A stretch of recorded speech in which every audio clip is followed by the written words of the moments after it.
first virtual British Carrot Growers Association demonstration day. You know, I really want to thank all our members and the seed and the agronomy companies for taking part. I want to thank the AHDB and NIAB for their support. In particular, I want to thank RH Hardstaff for providing such a brilliant site. I'll really just let the whole day off kick off straight away here from now. Just one point of order, if you could note that the meeting will be recorded. So if you do not wish to appear on the recording, please ensure your camera and microphone functions are switched off. And with that, over to Dawn for an introduction, please. Good morning, everybody. Thank you for this opportunity to just reiterate Roger's thanks to everybody. I think this is a fantastic example of how everyone can work together. Change the top. I'm delighted to be part Not as easy as everybody makes out, is it? of this virtual carrot demonstration here today. I don't think it is. Well, definitely. Can you hear me okay? Yes, we can, Dawn. I think someone else has got the microphone. Oh, okay. Sorry, just checking. So AHDB have funded variety trials along with the grower-led trials in more recent years, along with the seed companies. And NIAB do a fantastic job in conducting the trials, and it's all guided by BCGA and most importantly, you, the growers. So, as I say, it is a fantastic example of how we can all work together. So, with no more ado, I'll give the floor over to Bruce Napier, who will introduce the variety trials and the grower-led trials for the 2020 season, and tell us all what actually happened in the field, because I'm afraid I haven't had a chance to get out to the field and I'm really looking forward to it. Thank you, Bruce. Well, thank you, Dawn, and thank you, Roger. I think you've covered half of my introduction, so I think the important thing is to reiterate the thanks to RH Hardstaff for providing a site in what was a very tricky year with logistics with COVID-19. Sean went up and started drilling. Unfortunately, the heavens opened, so we got the first 8 runs done and then had to stop and go back a few days later. So there was a interruption halfway through the variety plots. It didn't affect the additional work that we put on, and there was a bit of blow on the site that was more obvious further up the field, so not on the actual demo area itself, but I think it did have an effect on that area, and maybe some of the herbicides may have sort of just knocked a few plants out on the later drilled material. There was some geese on the site, but Sean shot back up there and put some fencing around, so hopefully no major damage done. And I will talk later about the seed rate trial that we did and the seed treatment trial that we did and some breakage work.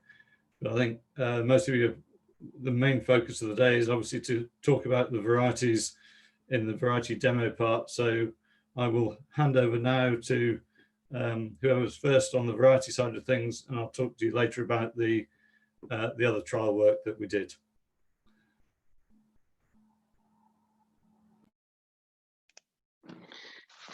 Thanks, Bruce. For those that don't know me, my name is Ian Holmes. I am the R&D chairman of the British Carrot Growers Association.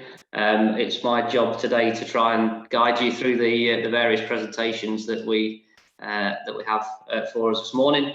There are some that are going to be conducted live, and there are some that are going to be via video, I believe, as well. And Coral assures me that she's on top of all of the technology, so hopefully things will run fairly smoothly during the course of the morning.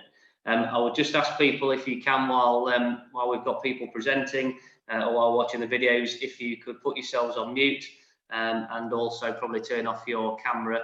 I think that just helps the streaming speed, but also it'll just help stop people being distracted while the the presentations are going on. So it will take questions at the end of each of the individual presentations from the seed companies. And so there is a chat function within the program. So if you look at the bottom of the screen, you'll see the chat icon just next to participants. If you click on that, it'll open the group chat, and Coral's just put a note in there now, just saying that questions can be asked here. So if you do have a question that you want to type in there during one of the presentations so that you don't forget it, then that can go in there, and we'll make sure that's asked to the companies at the end of the presentation, or when people have stopped speaking. If you want to unmute yourself to be able to ask a question, we'll give people the opportunity to do that as well. So hopefully it will all run fairly smoothly. I believe the first presentation is from Rijkswaan and from Keith. So with no further ado, I'll hand over to you, Keith, to kick us off for the day. Thanks very much, Ian. We have got a screen as well. Excellent. If you could maybe move to the next slide, Coral. I just wanted to say that I went up on the day of the assessment that should have been the open day, and met Gronya was there and one or two others. But this was actually assessed on the day of the open day. We had 3 varieties in trial. One you've seen a fair number of times. Phaedra has been around since James Bertram was with the company. It's a Nance type, more bold. The information I think I've put down in the slides if you wanted to have a look at review later on. But basically the Phaedra is more suited to the continent, being a Nance type. The Ellis is the brand new variety for this year. It's a cylindrical Nance type, again, probably going to be more in the Narak segment, so more suitable for the continent, but high bricks and carotene, very erect, dark green, healthy foliage. But it goes right the way through the year from early, late storage, which was the issue with Phaedra. Phaedra wasn't suitable for late storage, but this will go under straw. And it's been seen on 1 or 2 sites in the UK so far, but will be more available for larger trials next year. The Weimar is the variety which really is being targeted mainly towards the UK. It's a Nance Berlicum type, so shape is much more conical, more suitable for the UK market. Very similar in terms of shape and size to the commercial standard, which we know has been about for the last 30, if not 40 years. It's an ideal UK type, but the big advantages would be its bricks is a lot higher, very sweet tasting. The foliage is very erect, dark green, and very healthy. If we go on to the next slide, please, Coral. I'll now just go through very briefly the varieties in order. So this is a shot taken from when I'd just washed a sample at home, just to give you an idea of the Phaedra. Its main point of sale would be in stress areas of the world, so Chile, Egypt. It goes used quite a lot in the Middle East, South America, and Spain, particularly as a bunching carrot, a large bunching carrot. We've not used it as a bunching carrot in the UK, preferring Gerarda at the moment because it's much more of a fine bunching type. The advantage would be the external colour is very dark. If we go on to the next slide, please, Coral. Sound like the Prime Minister now, I think. Basically, the leaves of Phaedra are very healthy, very upright. And the photograph to the side is the dug sample before I took the main sample for the washed. So this is every carrot in the sample. But as I say, Phaedra, I didn't want to dwell on, preferring to go on to the next slide of Ellis. This is the first year we've had Ellis in the UK. I do a drop test at all the trials. I do dropping carrots from a height of just overhead height, so about 6 foot, down into a plastic crate and just measure the numbers broken. And Ellis was the best of all the varieties that I tested, and really, to be fair, has been all the way through this year, basically because it's a Nance type and much more bolder. It has the highest yield of all the varieties that we tested this year, used as a large bunching type, but also as a pre-pack. As I say, it will be sort of tested more widely in Europe, I think, but will be coming into the UK for the first time this year. It's probably got the smoothest, darkest skin, and it also has very healthy, excuse me, healthy leaves. The next slide shows the quality of the leaf in the field, and the carrot itself slightly longer, and as I say, more cylindrical than ideal for the UK. And then finally, if we go on to the last two slides, the Weimar, sorry, I've lost my video. Hopefully you can still hear me, but the Weimar is the variety which will be targeted mainly towards the UK. Germination hasn't been the best this year, about 20% lower than ideal. That the results of it came through once we'd actually got the trials out, but it is a bolder sample as a result.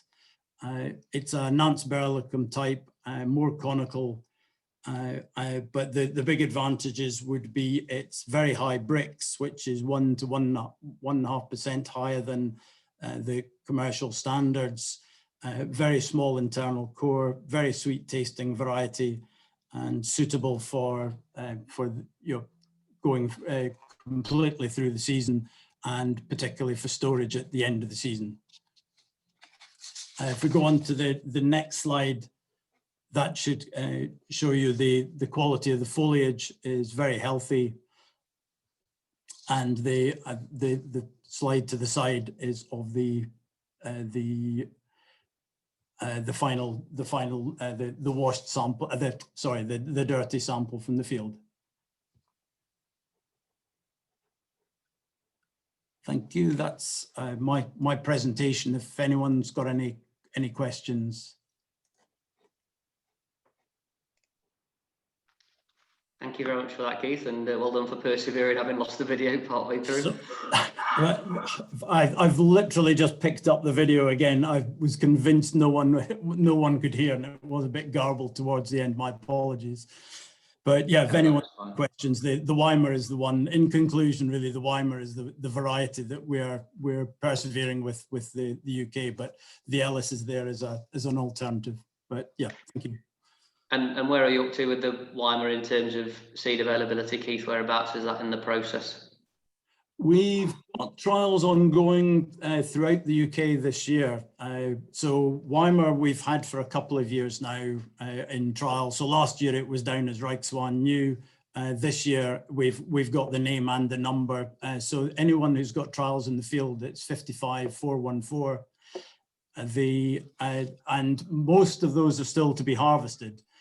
So we've got sort of fairly substantial we're at the 1 million, 2 million out on farms for decent sized trials. Next year, I'm told, well, the expectation is that worldwide they're looking at a fair amount going through, and they're looking for forecasts from me. But the forecast at the moment we're saying is going to be large trials. It will be commercial actually this year, but there will be a significant amount of seed to do trials with this year. Thank you very much. Yeah, no, so there will be treated seed, force treated seed, and standard treatment seed as well as untreated. So yeah, but I don't anticipate a shortage at this stage. Thank you very much, Keith. I can't see anybody unmuting to ask a question, so I think you've covered your varieties very well there, Keith. Thank you. So I think we can move on to the next presentation, which is from Bayer and Seminis. and Matt Garnett, and I believe Matt is going to do a live presentation as well. Hi, Ian. Yeah, just let me share screen. Hang on. Sorry, I lost the.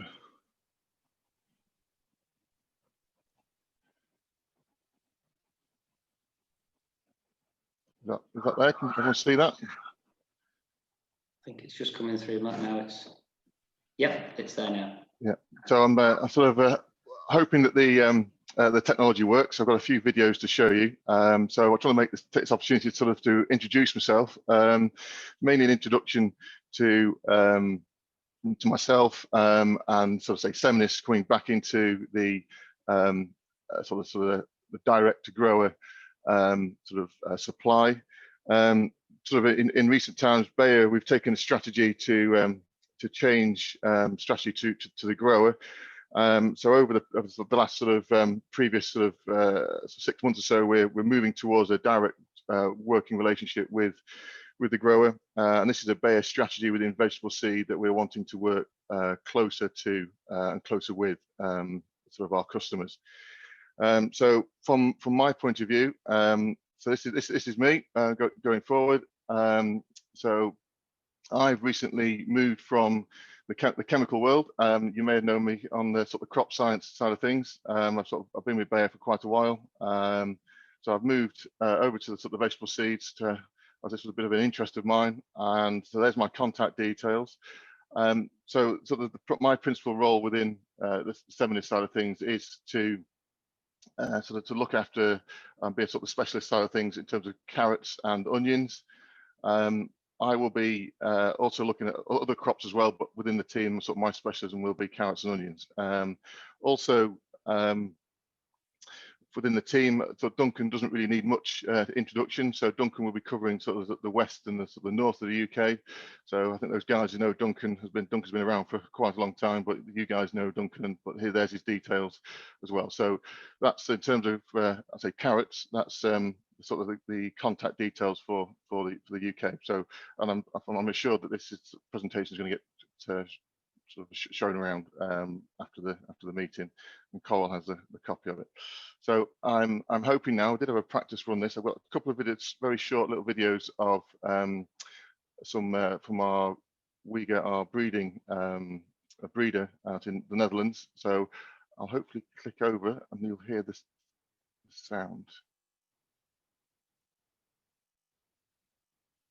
Wait a minute.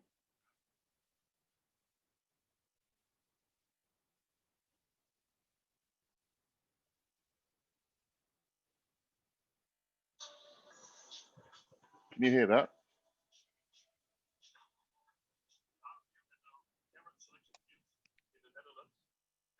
I can hear it, Matt, but it's a bit quiet. Right. So we sowed carrots early to be able to see the differences in bolting tolerance. And bolting is an important trait in carrots in general, but in early carrots especially. In Seminis, we have a long history of carrot breeding because Seminis started as different companies that have a carrot breeding program, like the Royal Slice, Peter Seeds, Esco Seed, Bruno, and today. And because of that, we have a very wide seed where we can pull from. Globally, Seminis has 3 carrot breeding programs, one in Brazil for tropical carrots, one in the US, where they work on cut and peel carrots and Chardonnay carrots, and one in Europe, here in Holland and in France, where we work on lens carrots.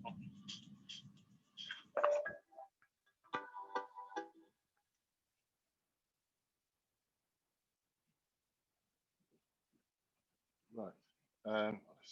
So was that being a bit quiet, was it? Sorry. Hello? Yep.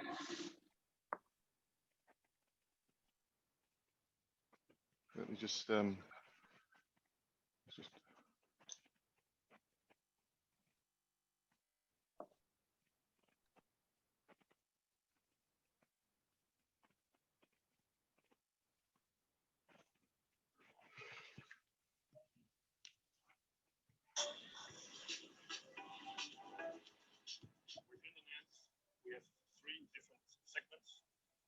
segment and the main season segment for Northern Europe and the main season for Southern Europe.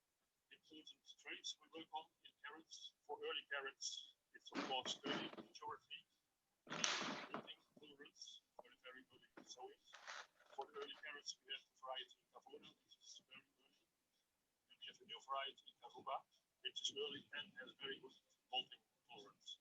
For main season carrots, root strength is very important and storability. In that segment, we have two new varieties, Alano and Calico. Both are very strong and can stand sheep harvest very well and are very good storable for long-term storage. Then there's the third segment for Southern Europe, and for that market, leaf diseases are very important. You need strong top and smooth roots. And since very recently, we have a new variety for the Southern European market, which is Carvalho. The focus of our pipeline, which is well fed, is leaf diseases and root diseases.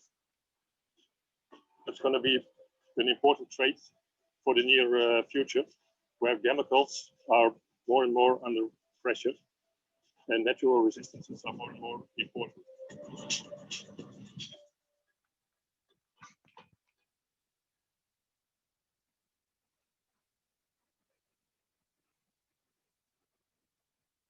Right. Apologies if the sound was a bit quiet there, but at least the video was working, and you'll be able to watch the videos when the presentation goes around. Yeah, just really just to reiterate, if you didn't hear Uyghur on there, just an overview of two varieties from ourselves. Yeah, but basically we're two varieties we're looking at, and Uyghur mentioned there a Caruba, which is developed for early season production. And you can see the roots here on the right hand side. It's a highly versatile carrot, harvest from late June to mid-September. Very, very strong bolting tolerance, and Uyghur went into that in terms of one of the main traits that we do breed for. Very good root strength. This is always something that we're very conscious to look at, and can also be used as a bunching carrot, and this is due to its excellent foliage as well. Yeah, so it's a very popular, and it's a very big carrot in Germany, and yeah, this is something that we'll be looking to develop. I know we have had trials in the ground over the previous years, and we do have more going in the ground and being looked at, and people wanting to develop this variety. So just have a look at the second and last sort of variety we're looking at. So this is Caribou. This was also mentioned by Uyghur on the videos.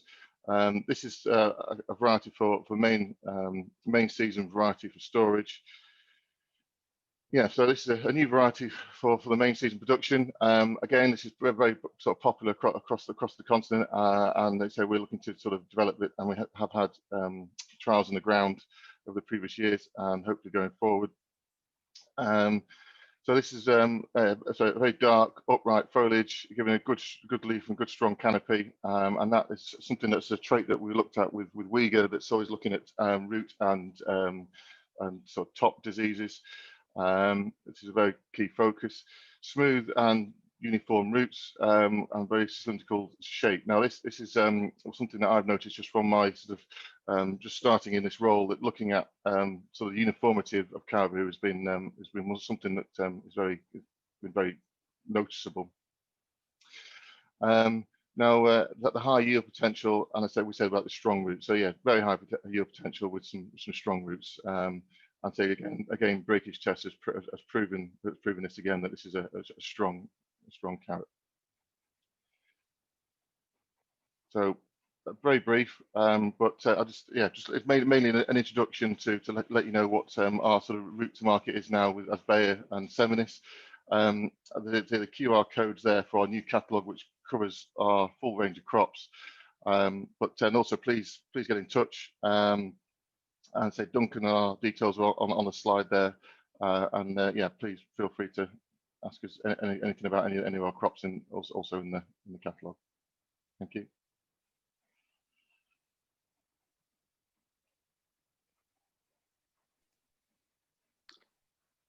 Thank you very much, Matt. I'll just just give a moment, see if there are any questions from the floor.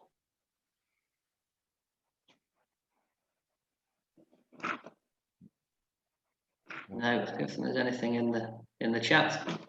Can't see anybody unmuting. So Matt, thank you very much for covering those two varieties for us. And yeah, I think hopefully the presentation will come round and people have a chance to relook at the video in their own time as well. So we'll move on now to the next presentation, which is from Hazira and Claus.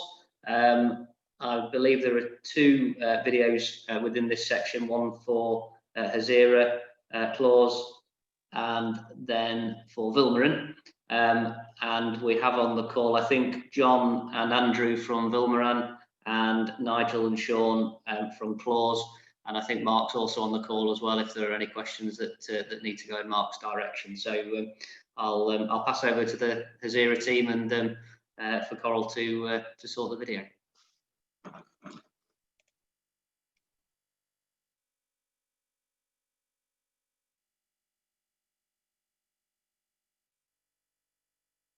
Hello, I'm John de Soysa, Market Development Manager for Hazira in the UK. I'd like to speak to you today about our carrot varieties bred by our sister company Vilmorin. Here we are in a sandy field in Nottinghamshire, and I'd like to show you the varieties. Here we have Octavo. The foliage is now senesced as it's at full maturity. I'm just going to dig some roots to show you how the variety looks. So Octavo was brought to the market and introduced 6 years ago. Since then, demand has been steadily increasing, and in recent years, that demand has really been accelerating quite quickly. Octavo has shown itself to be consistently able to perform in different years and in different seasons and weather patterns. One of its key features is that it produces a high marketable yield with low wastage figures. This means that the variety has a much greater efficiency when put through modern packhouses. Another key attribute of Octavo is its disease resistance. In independent industry trials, Octavo was shown to have very high resistance to cavity spot and perform very well against virus. Octavo is suitable for sowing from March onwards for all season harvest on sand. This is Subito. It's our new first early, second early carrot variety in trial this year. It's for sowings under polythene or for first uncovered sowings. In trials in June, it performed very well. Let's see how it looks here today.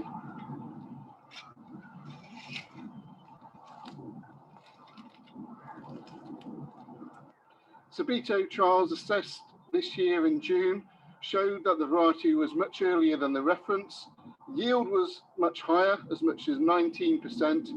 The root quality was very good, and the uniformity of the roots were also very good, and Subito stood the mechanical harvesting process very well.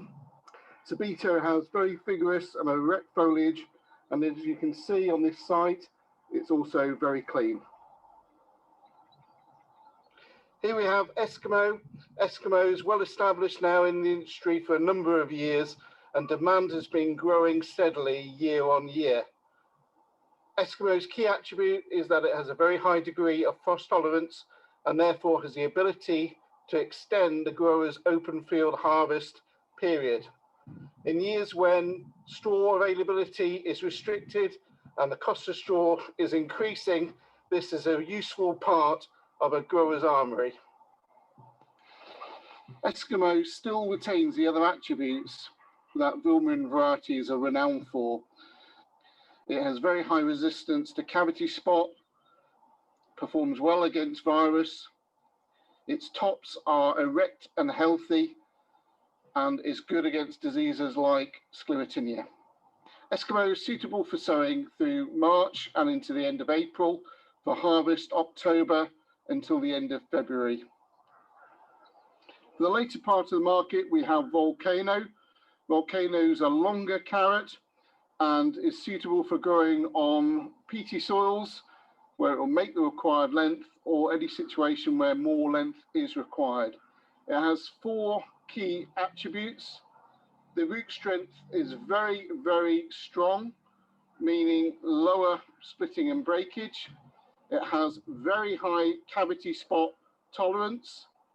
It's very good against crown rot, which can be an issue when grown in soil ridges, and it has a very good level of frost tolerance. Volcano is suitable for sowings from March to the end of April, and from harvest for November onwards. Here we have a sample of Volcano's roots. As you can see here, they're quite long because this is a sand, it's not really a soil type for the variety, but on a peaty soil or a heavier ground, it will be the right length. Starting to finish here, but not quite fully mature, and that's because we're in October and the variety is really for harvest from November onwards. And you can see the uniformity is good, the yield is good, they're made a good size, the colour is excellent, and it's an exceptional product. Here we have Gold Nugget, the hybrid yellow carrot from Vilmorin. It's a bit longer and more uniform. It has striking colour internally and externally. Gold Nugget has a fantastic flavour and crunchy texture, and is very nice when steamed, but especially when roasted. And it also can be eaten raw to liven up any salad. Thanks for watching the video. I hope you can see that Vilmorin varieties are providing tangible benefits to growers. Just want to offer our thanks to the BCGA for hosting the event. It's an excellent site, and it's a shame we couldn't meet in person, but we very much look forward to seeing you face to face when we can next do so.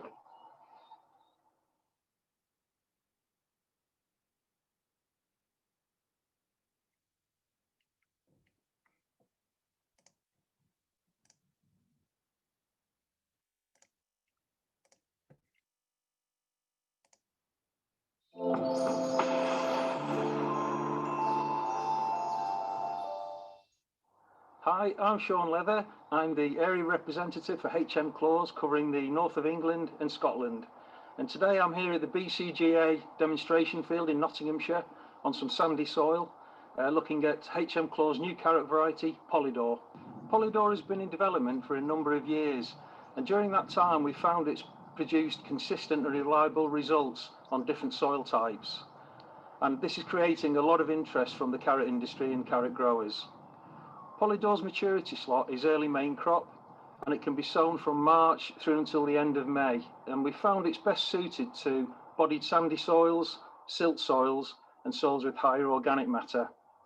The harvest period for Polydor can be from the end of August, and we've also had very good results with it when it's kept until April the following year under straw. And part of this is because Polydor has high tolerance against virus diseases, fungal diseases like Alternaria, Sclerotinia, and cavity spot.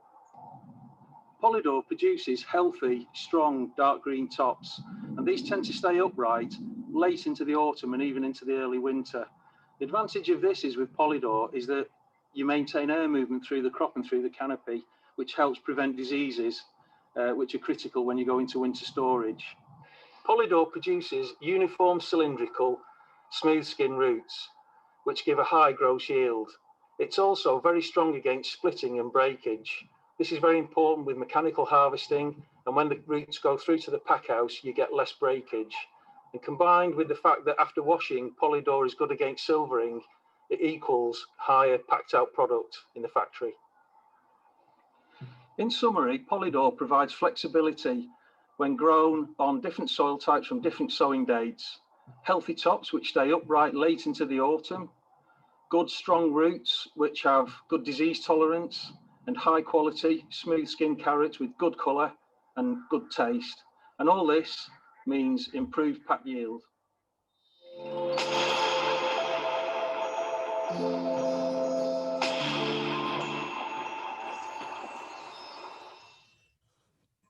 Just to say thanks for playing that, and sorry about the jerkiness of the video. Hopefully everyone could hear the audio well enough when it's circulated. Hopefully we'll be able to play the video a bit smoother.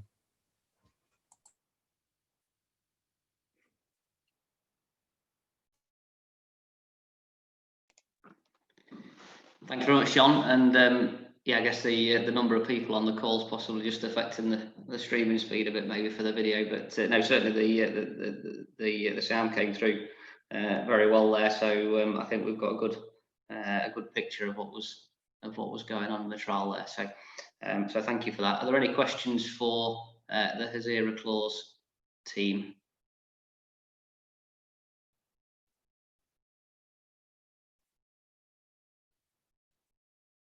You're obviously all doing a really good job this morning of explaining your varieties, because we're not generating too many questions. But I think we may have found 2 new screen stars there as well with John and Sean. That was very slick. So I think if Ant and Decker ever given up their jobs, then we might have found 2 replacements there. Available for bookings. We're sending them off to Hollywood, Ian. They've heard all about the Oscars, so they're going to get a golden carrot probably or something. The carrot jungle. Very good. One question for you, Sean, really on the Polydor, just about where that variety is getting to in terms of amount of seed that is available. Yeah, well, we had a reasonable amount this year, Ian, and Yes.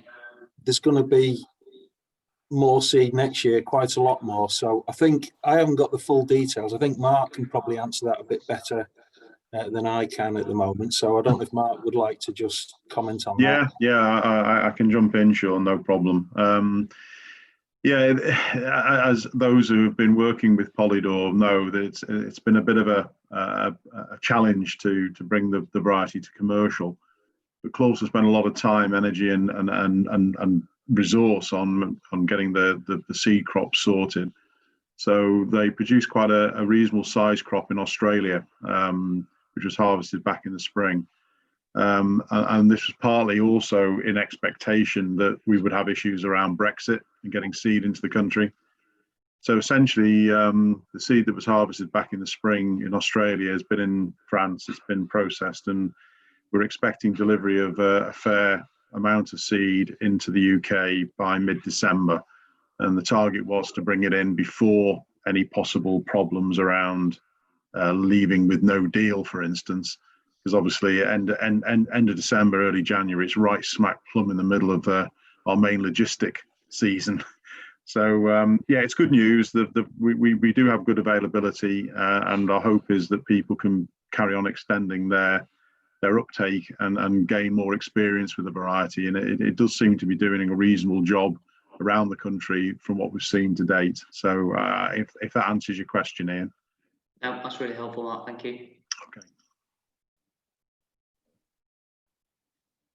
Good. If there are no other questions from the floor, then we'll move on to the next presentation, which is from Elsums Bijou. I believe Martin is on the call with us, and I think there is a video to play as well, Coral, for Elsums.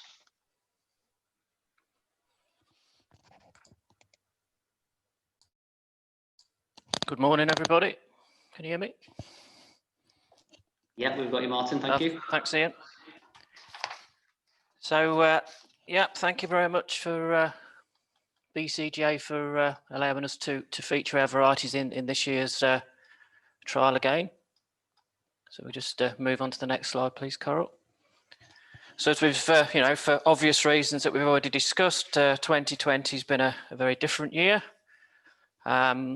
In this year's trial, we included 29 plots, and those plots consisted of Nance varieties, specialist processing varieties, coloured varieties, imperators, and Chantonnay. We also included 3 plots which were grown from using primed and BMOX treated seed, which I'll come on to later. The varieties have performed well in Nottinghamshire this year. Obviously, a challenging growing year for all, with sort of weather-related issues and sort of virus pressures that were very prevalent in most growing areas. But we consider that our varieties sort of performed typically as we would expect them.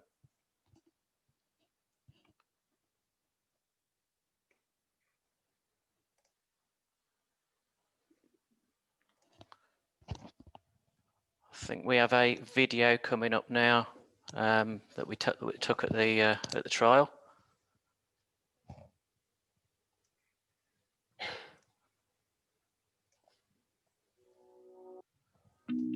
Good morning, my name's Sam Tyrrell, Regional Vegetable Specialist for Nottinghamshire, here today in the BCGA trial.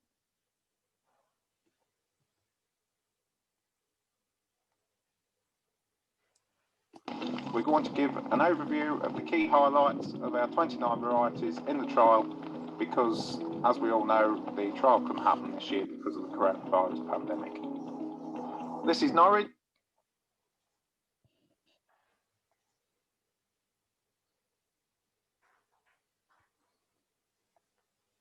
One of our standard main crop varieties, which has done very well this season.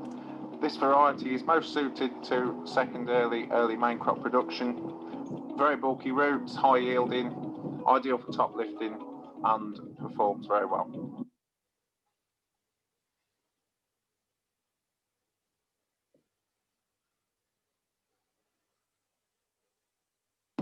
This is Norfolk, one of our newer standard varieties. As you can see, it's got very healthy foliage, very upright tops, grown in a multitude of situations.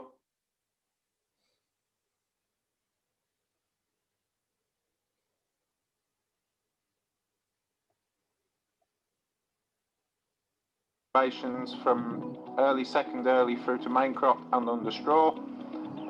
Particularly good against cavity spot, and in commercial trials and commercial fields over the last couple of years, this has been seen.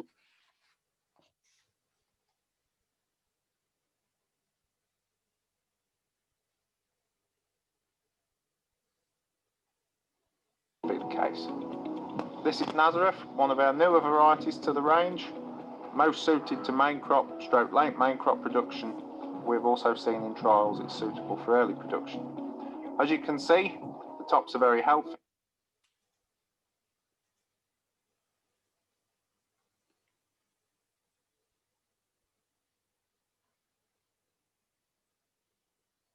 Which is the direction we are now aiming towards for better, higher quality, greener tops that are more upright. We've also found that it's buried deeper in the soil.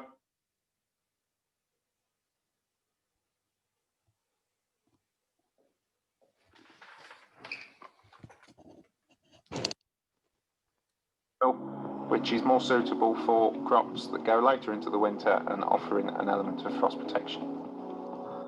This is Nairobi, market leader.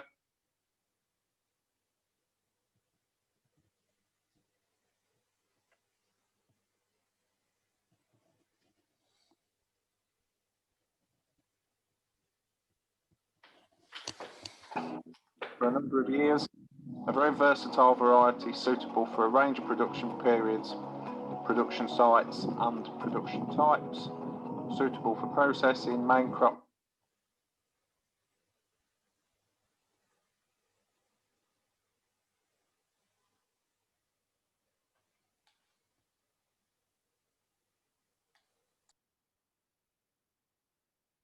Pre-pack and early crops. As you can see, very bold roots, suitable for a number of different areas and a versatile variety for all. This is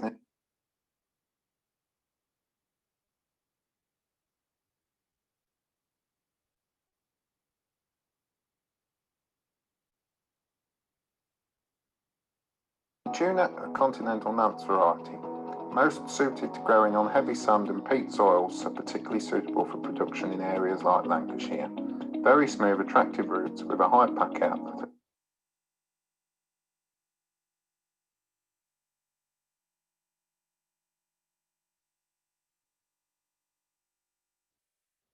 Strong with a good internal colour. Also in the trial, we have a range of processing types. This is Blaine's, a type suited for processing crops, which is an important sector in the UK. As you can see, very large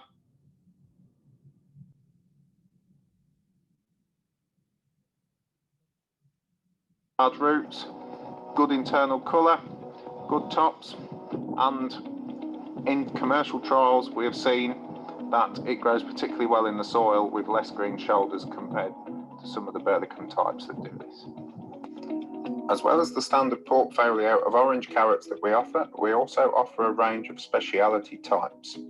Firstly, we have a range of Imperators.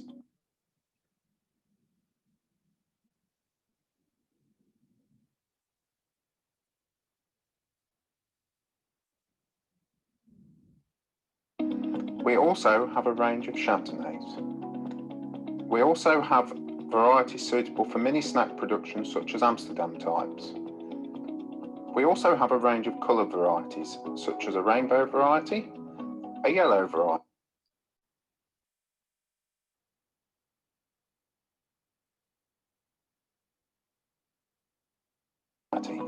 a white variety, a red, which is relatively new colour to our range.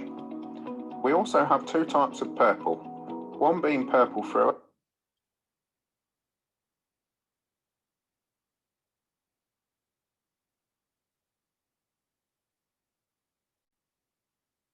and one having a distinct orange core.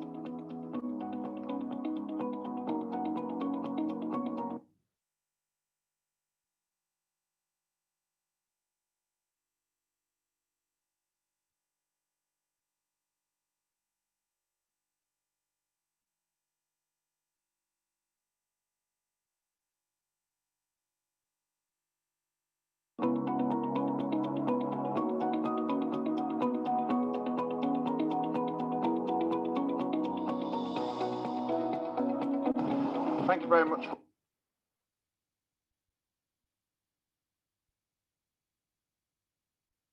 watching today. If you require any further information on these products or other crops in our range, please contact your Elsons representative.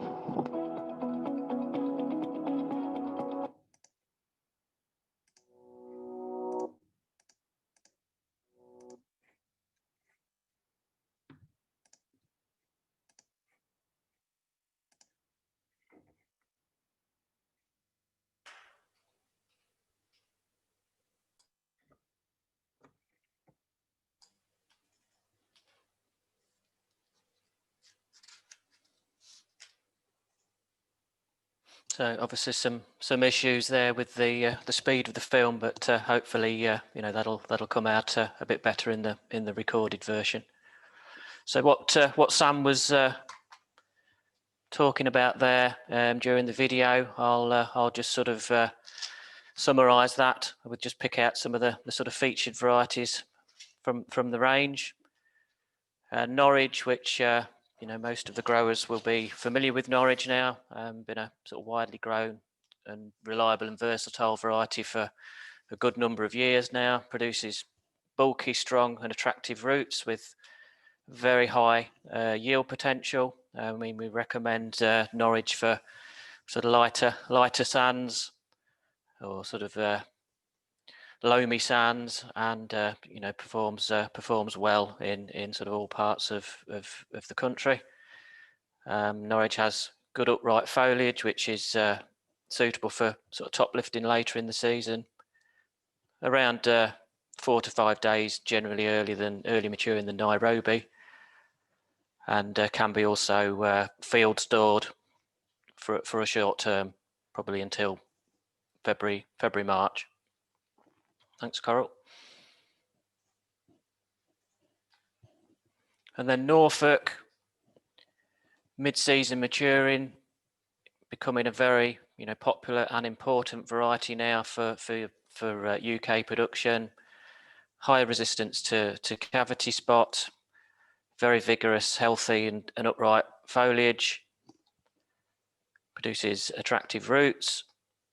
Again, very similar maturity to Nairobi, and can be field stored as well. Thanks, Coral. And Nazareth, which is a relative newcomer to the range, probably been the standout variety in our trials this year that we've seen, both the BCGA trials and our other screening and breeding variety trials around the country. The foliage health has just stood out this year. seems very strong against virus. Mid-season maturity, as Sam said in the video, there's well buried roots, which can allow some potential for a higher frost tolerance. Mid-season maturity, just a day or two later than Nairobi and Norfolk, and suited to open ground lifting and storage. Thanks, Coral. Then the tuna, more of a continental Nance type. Mid-season maturity, performs well in Lancashire on the peat soils. Very healthy tops. It's quite a strong and robust carrot. Very high quality, bright shiny roots.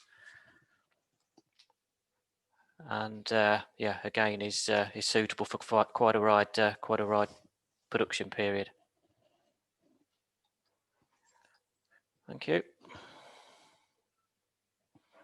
And then on to the more specialist types, the Blaines, which Sam talked about in the video there. A processing type, a Burlicum type, relatively early maturing, just a week or so later than the standard Burlicum variety Bangor.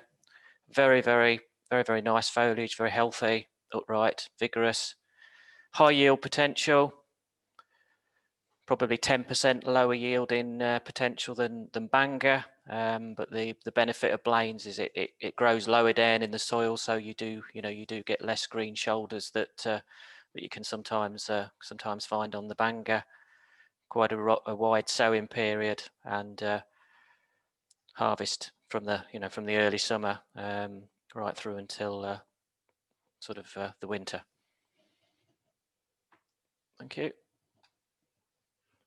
And then finally, just the BMOX that many of you growers will have already had experience with, already being sort of very widely used across parts of Europe, and it's a seed enhancing formula. It's developed by Bijot, been in development now for a number of years.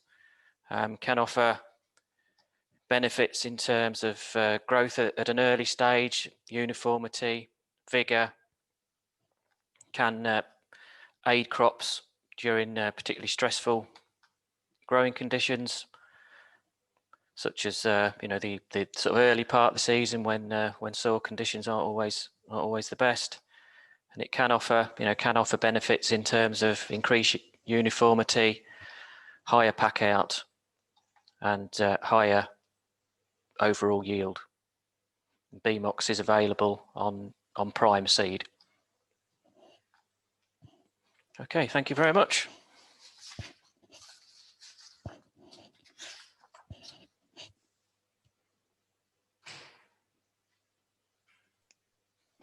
Thank you very much, Martin. It's a really good run through of your varieties. So, were there any questions for Martin or the Elsams team?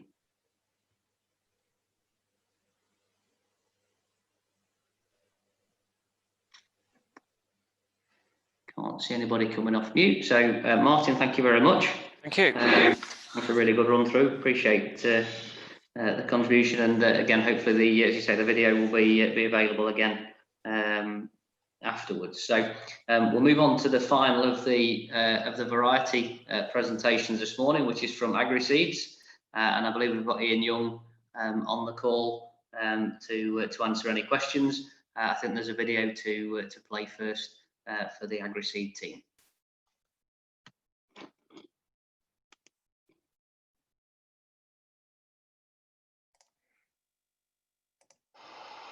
Hello and welcome to the AgriSeeds presentation for the BCGA Demonstration Day 2020. AgriSeeds are the UK distributors for Karasem. Karasem are a pure carrot breeding company based in Germany. Here is an overview of the varieties coming up in this presentation.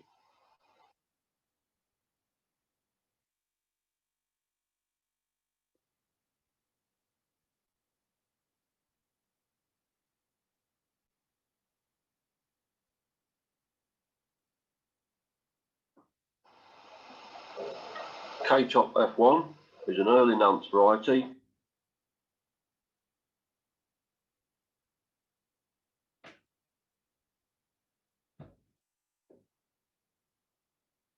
With cylindrical roots, relatively small tops. Its ideal sowing is from November through to March, and it's 100 days from sowing.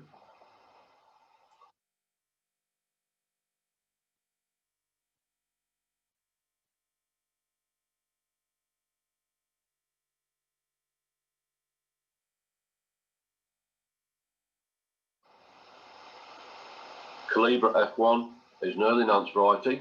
It has dark orange coloured smooth shaped roots. Sowing is from November through to August, and it is 90 days from sowing.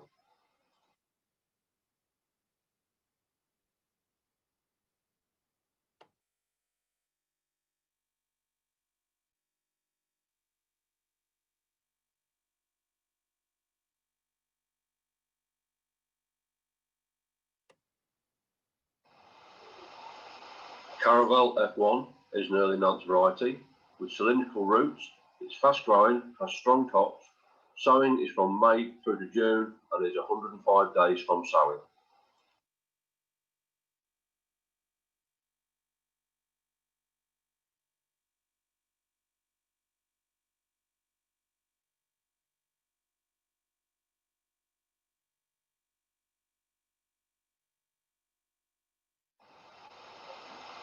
Bengal F1 is a late Nance variety. Sowing March to June, is good for storage and is 130 days from sowing.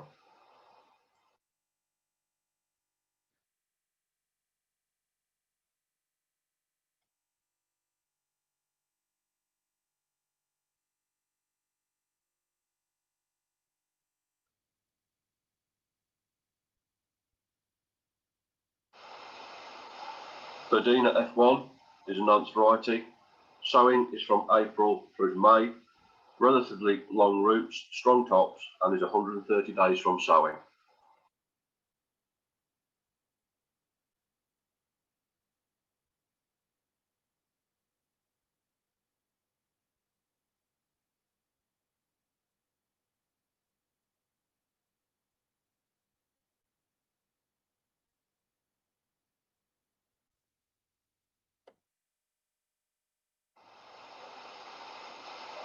Viva F1 is a Nance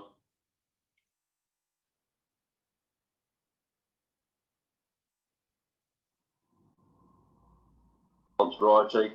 Long cylindrical roots for processing. Sowing is mid-April to the end of May. It's 110 to 130 days from sowing.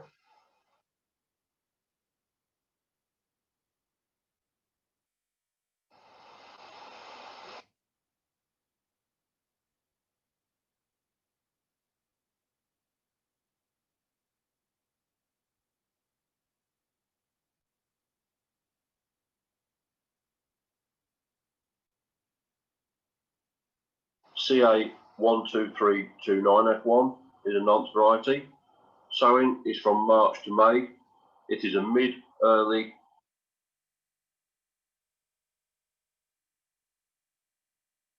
to late variety, high yield of long roots, and it is 130 days from sowing.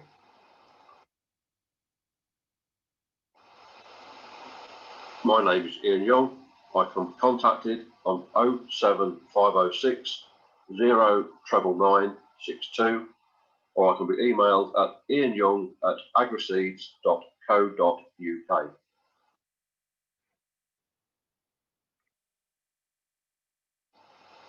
On behalf of everyone at AgriSeeds and at Carasem, I'd like to thank you all for watching this short presentation.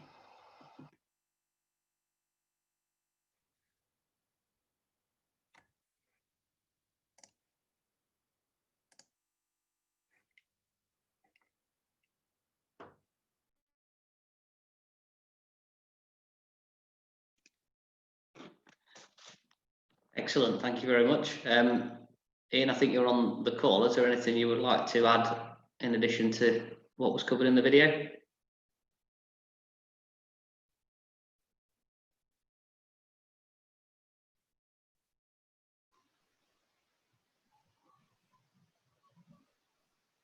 No, there's nothing like me to add. If anybody needs any more information, if they want to get in contact, feel free.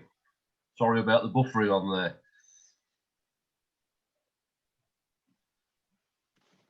No problem at all. Were there any other questions for Ian at AgriSeeds?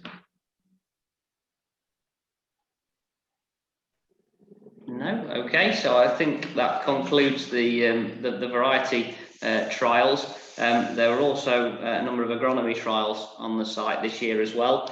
Just before we go into the agronomy trial presentations, just a quick note from Bayer, who are going to be the first video that we're going to see of the agronomy work.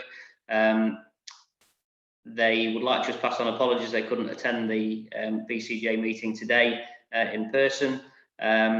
If anyone has any questions following the presentation that we're about to see, then there are some contact details at the end of the slides that people can take down to be able to contact Bayer if they've got any further questions. The BCGA demo site this year, Bayer were demonstrating plots with both Velum Prime and the biological fungicide Serenade, and they were going to take the opportunity to fully introduce Velum Prime now that it has a new authorization into carrots for next season. So the presentation that we're about to see covers the main benefits of use with Velum Prime and how it opens new doors for nematode control in carrots. So Coral, if you could load up the Bayer presentation, please. Hopefully we'll get through it without too much buffering.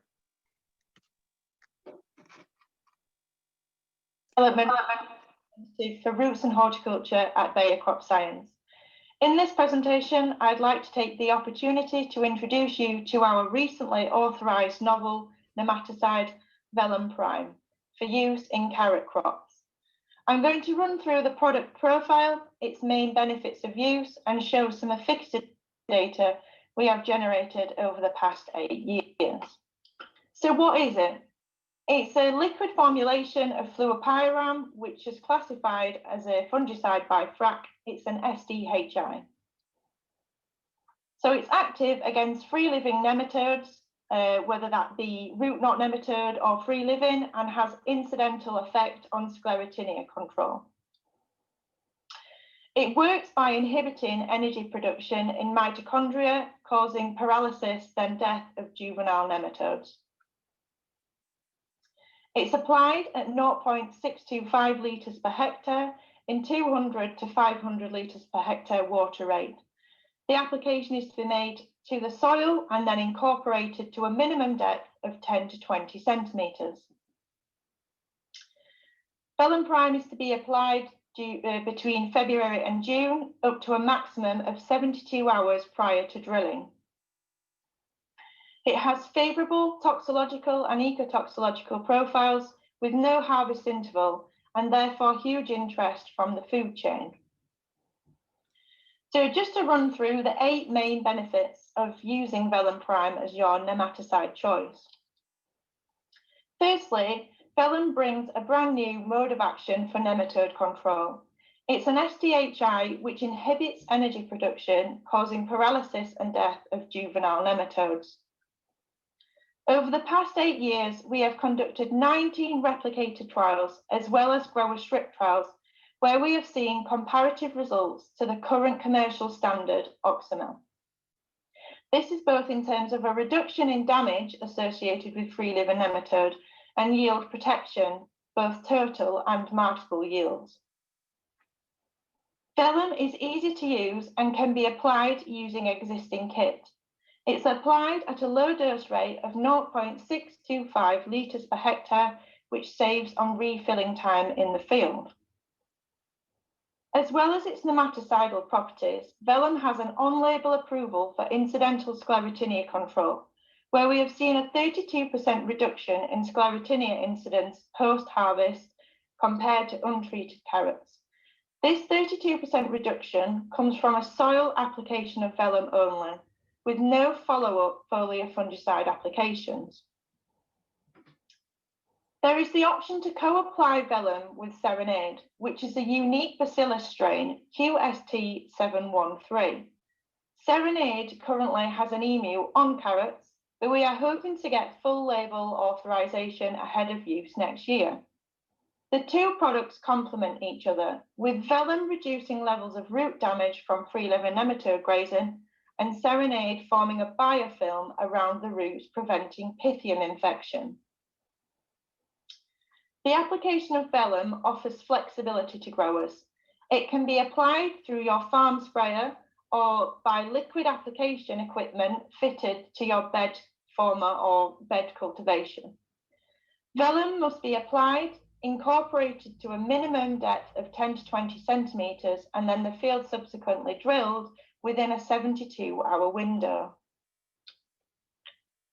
The product has no harvest interval and has received plenty of interest from the food chain for its favourable beneficial, environmental and residue profile. Vellum reduces chemical loading and contributes to sustainable farm management. It has a very low active ingredient loading of only 250 grams of active per hectare, whilst the current standard Oxymel has 8 times as much active ingredient per hectare.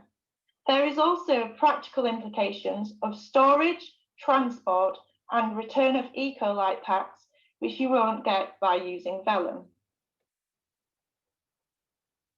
So if we now move on to look at some efficacy data we have generated from 19 UK replicated trials, looking at percentage root damage associated with free-living nematode grazing.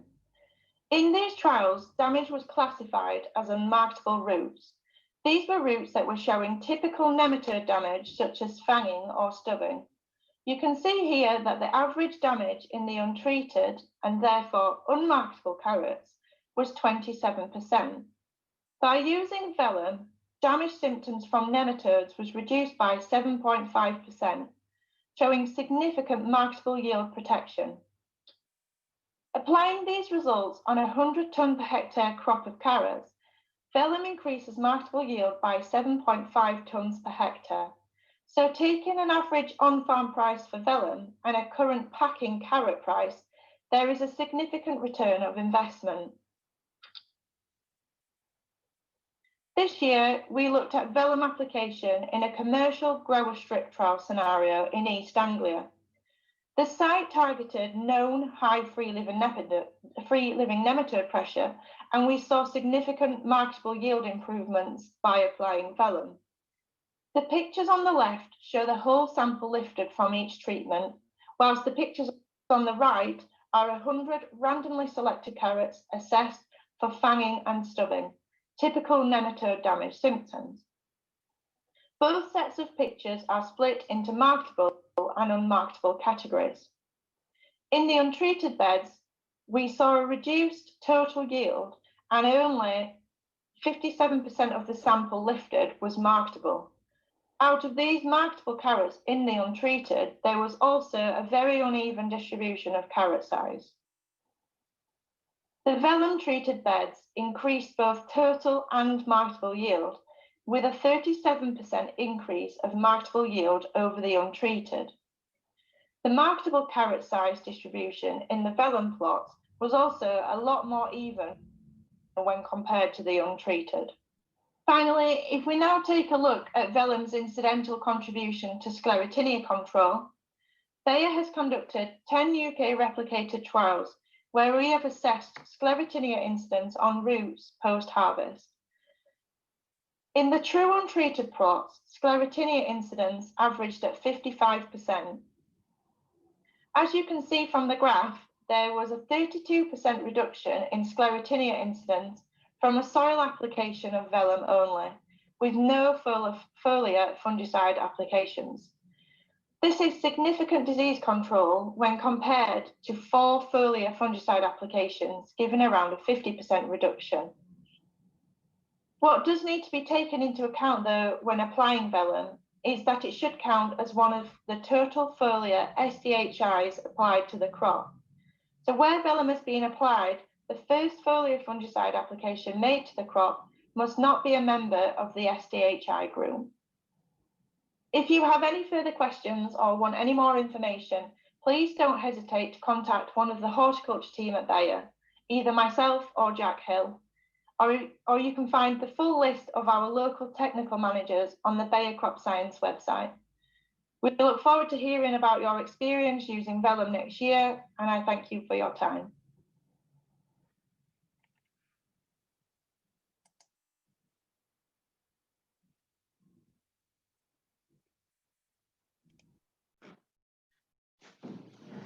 Excellent, thank you, Coral.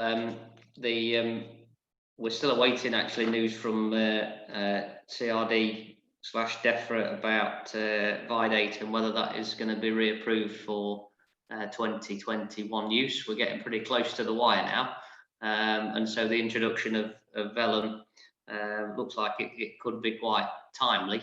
I'm not suggesting that we want to move away from Vidate just yet until we're really sure what we're doing with Vellum, but it does look like that might be just coming to a useful moment for us.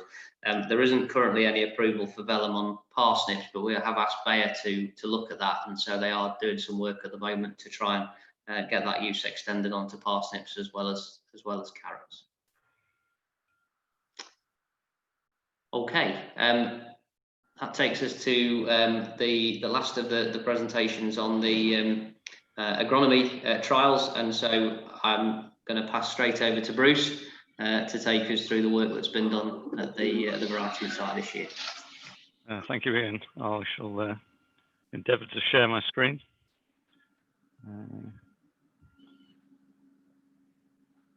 Hopefully you're all now seeing that presentation. Yep, that's there, Bruce. Thank you. Okay, let's put it on full slide view. Maybe that helps. Yeah, welcome. And as Dawn sort of mentioned briefly to start with, this is all part of the AHDB Strategic Centres for Field Vegetables, and we're looking at some carrot trials and some breakage data. The strategic centres are part of a NIAP-led consortium with ADAS, PGRO and Dutchy all involved, and the additional funding that AHDB have provided has allowed us to do some additional work alongside the main variety demo that you're all familiar with. Yeah, we've already mentioned that ideally we'd have been looking at this in the field, but circumstances have been different this year. I must thank again the seed companies for their contributions, both in the variety demo, but also to Elsons for providing the seed and treatments for the seed treatment trial, again to the trial hosts, and to BCGA, especially the committee who helped steer the direction of this additional work. I've mentioned some of this already. So that we've got a seed rate trial, looking at 7 different seed rates, from 350,000 to 950,000 per acre.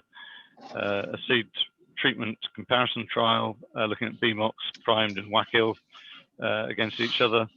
And we took some samples from the variety demo work to do some breakage assessments on those. And I will look first at the breakage assessments.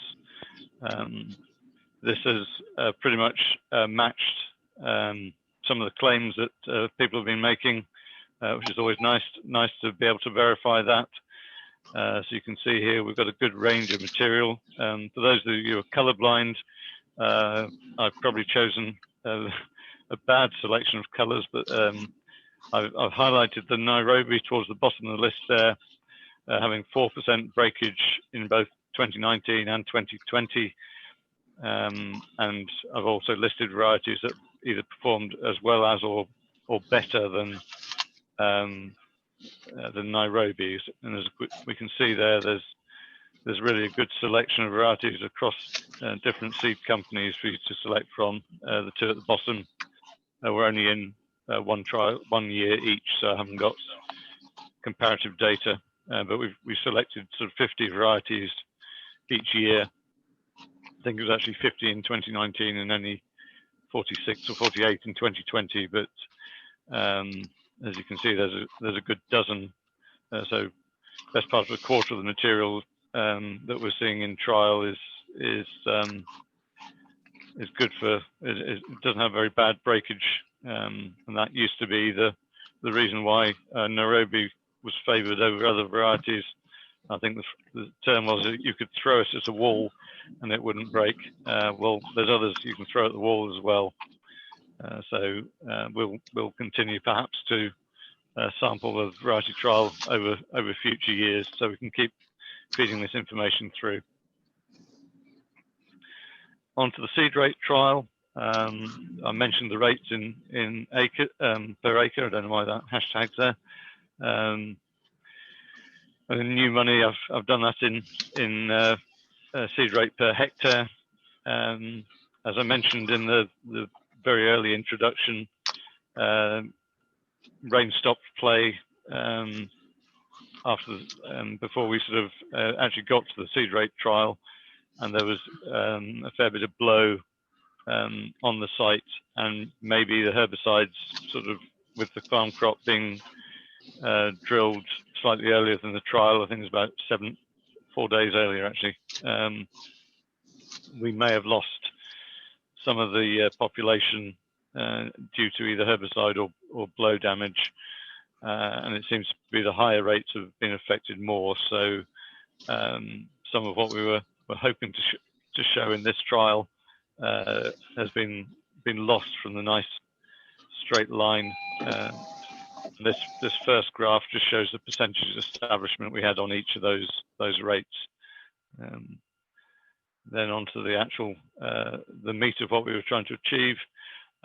Because the individual rates didn't perform as we'd hoped to, I've actually just plotted the 21 plots in order of their plants per meter squared against the yield, and at least there is a trend going through there that as you up the seed rate, the yield is generally going up. There are some exceptions because it's small plot work. If we'd managed to achieve the higher seed rates that we'd hoped, we might have expected to start to see that plateauing off. But as we didn't, we're actually sort of seeing a fairly sort of linear progression. The smaller graph on the right-hand side actually shows the number of defects.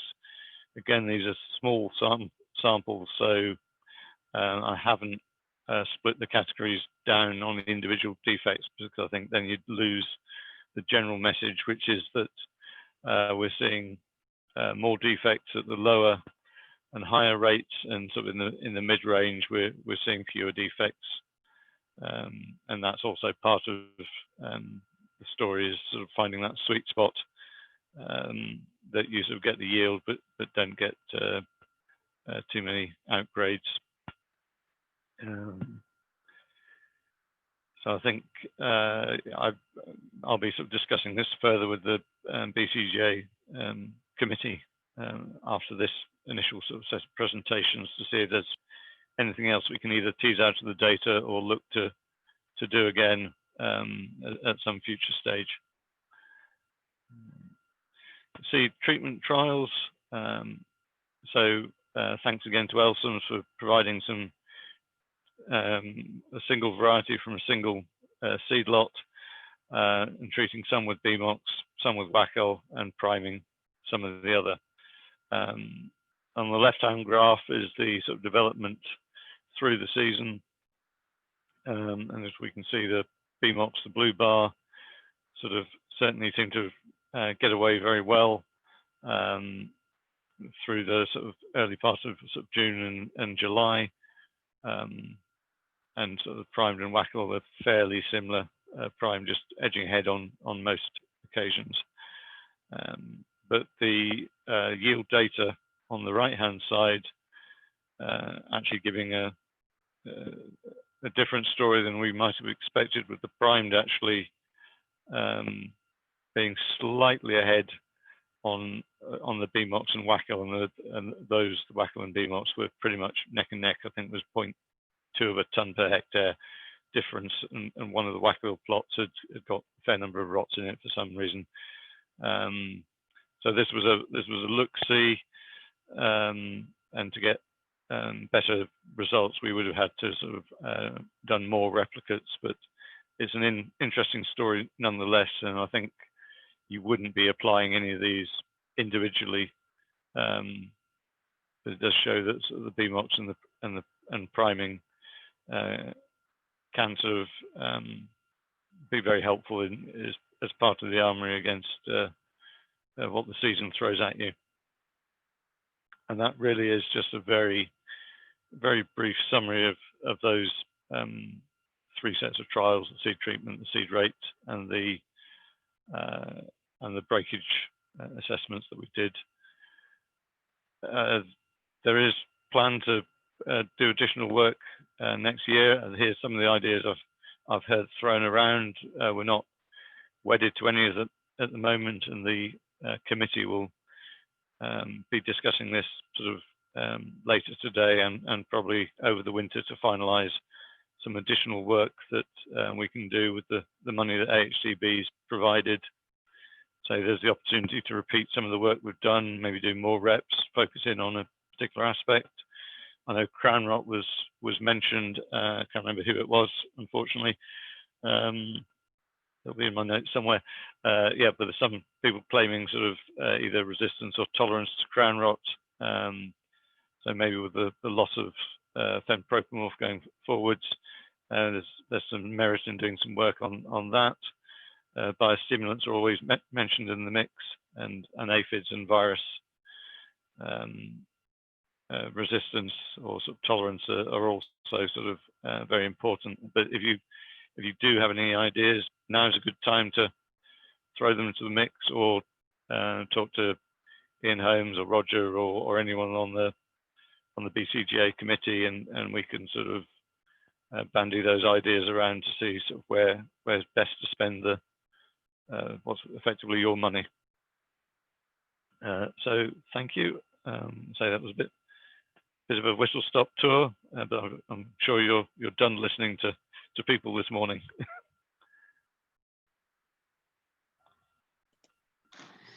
Thanks very much for that, Bruce. So I'm delighted to say we've got a couple of questions that have come through on the chat. So you're not quite finished yet. The first one from Pete, which was just to clarify what size you are calling marketable. That's a good question. Yeah. I just need to sort of just quickly double check. But I mean, to answer Pete's question and stall at the same time, we realise this is a small sample, so we've basically included anything on a 20 to 30 sort of 20 mil up on diameter, and we have included the 45 mil, but we do have individual fractions of 20 to 30 mil, 30 to 45, and 45 plus. We do even include have a count for the number of less than 20 mil. So people can pore over the data more if they wish, but on a 3-rep trial, I would, and on a single site, I would sort of be very cautious about drawing conclusions by looking at individual grading fractions on individual plots. Mm-hmm. Yeah. And Pete's just followed that up by asking, can we get the data? Yeah, I mean, I'll be putting it into the AHDB reports, which I've got to get a draft out by the end of the month, and then that'll be with AHDB, sort of a finalised version by the end of December. So in theory, we'll go onto the website shortly after that. But yes, I'm happy to share the data, just with the caveat that it is very easy to pick holes in it. And we've got most of the discards were sort of through sort of broken or fanged material on that particular trial. There were a few rots, a few growth splits, but very few growth splits. And I think there were a few sort of twisted ones as well in the mix. Thank you. Question from Roger: what percentage establishment would you have hoped to achieve in the trials before you started? I mean, we would normally we work on our drill rate to assuming that we've got a 90% establishment, and we would normally expect to be up there sort of in excess of 80%. Sean was unfortunately unable to join us today because he's actually out doing some real work. But he got chased around the field by the straw laying machine. Fortunately, he's fast enough on his feet that he's not covered in straw. But he actually did a establishment count on some of the early drilled plots in those first few runs, and then on some other plots that were drilled later. And there is that sort of 20-odd% drop on the later drilled material. So because he was worried he'd got the cogs wrong on the gearing or something, but that, I mean, to have got that wrong consistently across all 7 rates would be very unusual. But we asked the question of ourselves to start with, but also that difference in timing. Say I haven't got the herbicide application dates to hand, but that may have had a factor in it, and the blow. I think one of the pictures shown you could see on the long shot that there was a sort of a bare patch higher up the field, which is actually where the demo was going to be before Sean sort of insisted on it being the lower end of the field. And it's a shame, and that's why I had to present the data in that way. Yeah. What growth stage were the establishment counts done at, Bruce? Were they? I will have that somewhere. Not in this file.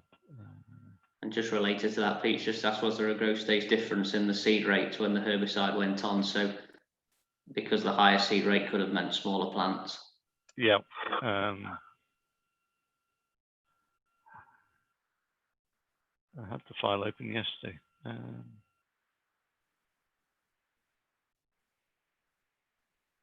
So the earliest one, we're looking at around sort of 3 to 4 true leaves was the first sort of count that we did. Then I'm looking at the mean scores, and then trying to translate that back to then the mid-June one was late June one was more sort of 6+ true leaves. And then sort of got data for the others, but that's less relevant. Yeah, no problem. Question from John: if defect increases with low or high population, surely the marketable yield can't just keep increasing with increasing population? No, I don't think. I mean, it won't. But that's what we were hoping to sort of get a better handle on. But say with the establishment we got, the population sort of were closer than. I mean, we still covered a decent range, but it just wasn't as broad as we'd hoped. And with a small number of samples, it's difficult to tease out a true story. But you would expect lower rates to have sort of they've got more space, and so you might end up with some sort of splitting and stuff as they take on more water, and the higher densities you will start getting them twisting around each other a bit more. But yeah, the seed companies obviously know they recommend a rate, but growers know their own soil and try and just sort of tailor that rate to their own circumstances. So this was just trying to help add to that story. Brilliant. Thank you very much, Bruce. I think that's answered all the questions that are in the chat for you at the moment. I can't see anybody else coming off mute, so that's great. Do I win a prize for the most questions? I'll think about it. Not the golden carrot. Yes. There is one slightly more general question probably for Coral, possibly for Roger, just about the BCGA hosting, or the UK hosting, the International Carrot Symposium next year. Did you want to just make some comments about that, Coral?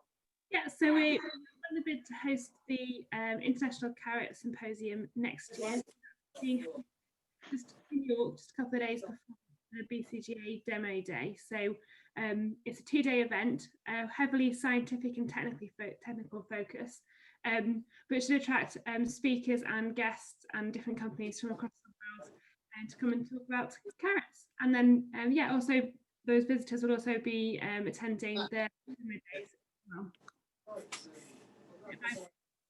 There will be some more information available shortly about how you can register for tickets or get involved in terms of the demo day or exhibiting at the symposium as well. Anything else have I missed? No, I think that's it. It'll be yeah, quite a big and exciting event. Definitely. And the trial site's going to be hosted by Hunter Pack, isn't it, in the York area? So yeah, I think it's about 20 minutes outside of York, and yeah, a very nice site to show. Coral, is it going to be the same week as we would normally have the BCJ event? Is it the same first week of October? Is yes, I believe it's the 7th of October is the trial day, and it'll be the kind of 5th and 6th will be the 2 days for the symposium. Great. Okay, thank you. excellent. So I think if there are no further questions from the floor, that I will just thank very much the representatives of all of the seed companies that we've heard from this morning. So Reichswahn, Bayer, Hazira and Claus, Elsams and AgriSeeds, and also to Bayer and to Bruce at NIAB for taking us through the agronomy trials as well. Thank everybody very much for your time and for logging into the virtual variety day. I mean this in the nicest possible way. I hope we don't have to do this again next year, because I hope we'll be in a situation where we can physically get back in the field and do it for real. But it's been a good way of hopefully catching everybody up to where we needed to get to. Really good point, Pete, actually on the chat, just about basis points, Coral.